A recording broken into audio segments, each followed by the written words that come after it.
sera le grand gagnant 20 ans plus tard? Introduction. 3 jeunes, 3 parcours, 3 rêves, et une seule question.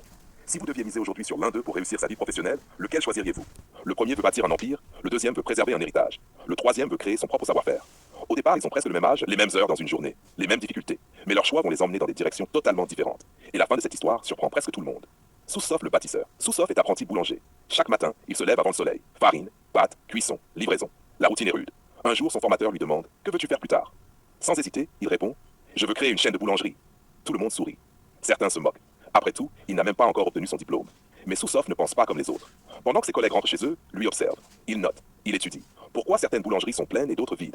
Pourquoi certains produits se vendent mieux? Pourquoi certains emplacements valent de l'or? Il ne regarde pas seulement le pain. Il regarde le business. L'héritier. Thomas travaille déjà dans l'entreprise familiale. Son père possède une boulangerie connue dans la région. Les clients sont fidèles, l'activité fonctionne. Quand on lui demande son projet, je vais reprendre l'entreprise familiale. Réponse simple, claire, logique. Pourquoi prendre des risques quand quelque chose fonctionne déjà? Thomas apprend la gestion, la relation client, les fournisseurs, les finances. Il connaît chaque détail du métier. Son objectif n'est pas de conquérir le monde. Son objectif est de préserver ce qui existe déjà. L'artisan. Mohamed est passionné, obsédé par la qualité.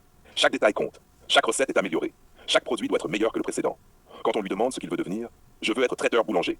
Son rêve n'est pas de posséder 50 boutiques. Son rêve est de créer quelque chose d'exceptionnel. Mariage, réception, événements, produits haut de gamme. Il veut que son nom soit associé à l'excellence.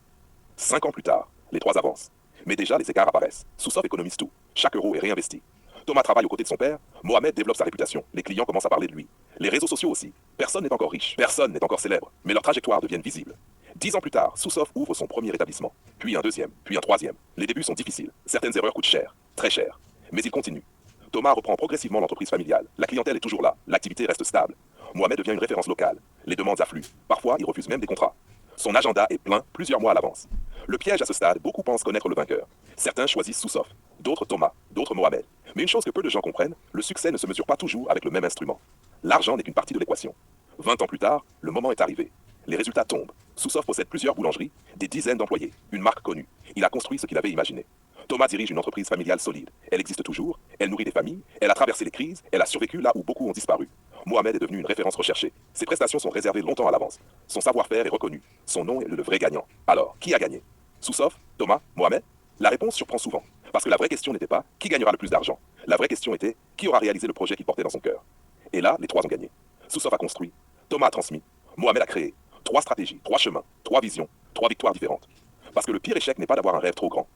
Le pire échec est d'abandonner le sien pour poursuivre celui de quelqu'un d'autre. Fin. 3 jeunes, 3 stratégies, 3 destins. Lequel auriez-vous choisi au départ?